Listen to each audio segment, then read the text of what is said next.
అదే మాట ప్రకారంగా ఎల్లమ్మేషము బోనాలు ఖడ్గాలతో వైభవంగా చేసుకుందాం. ఇంత ముందుకు మా వాళ్ళు చేసిళ్ళు. సరే నేను ఎక్కడ చెప్తున్నా కొందరికి తెలుసు.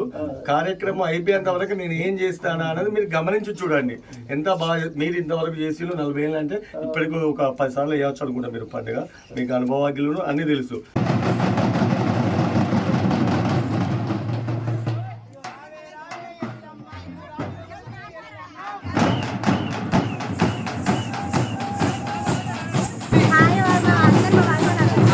ఆమె మా వదిన బోనం ఎత్తుకున్నా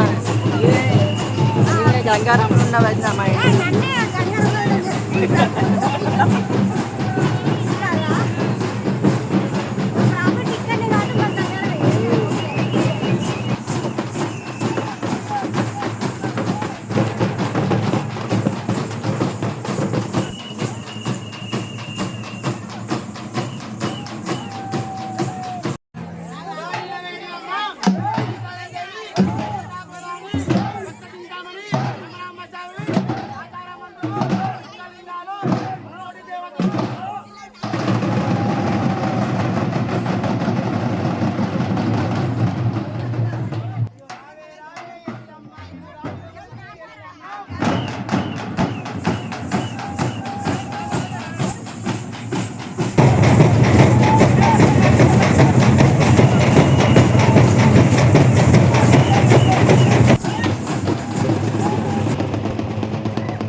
లందులో దాగున్నావు గాని అలనాటి నాకు ఈ కాలంలో నాతోటి స్నేహితులంతా ఓడి పరిచయరామని ఎవరికి మీ రేణుకా ఎల్లమ్మ దొంగెల్లి కొడుకు అని భార్గవ పరిచయరాముని అలనాటి దినమంది అలనాటి శోభలు అడిగాయ్యా రేణుకా ఎల్లమ్మ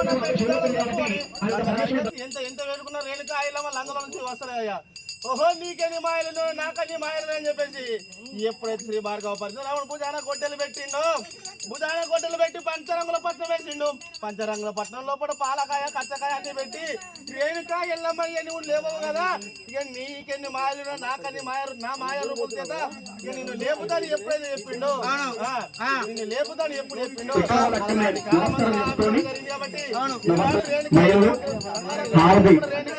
గుమ్మడిగా ఆరది అందరూ కూడా కళ్ళకట్టుకోండి, అందరూ చూసుకోండి. మాదిగా పోసానికి బొట్టు పెట్టి అందరూ కొట్టు బస్సులు తీసుకొని పోవడం జరుగుతుంది. కళ్ళకట్టుకోండి.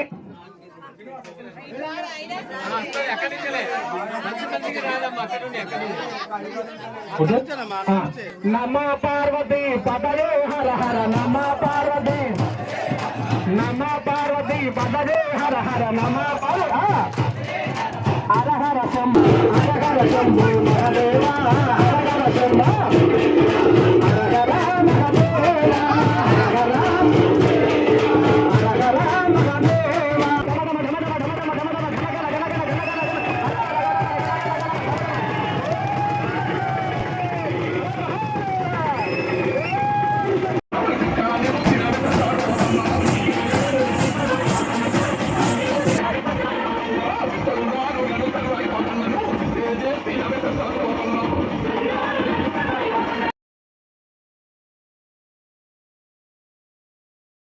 శంభో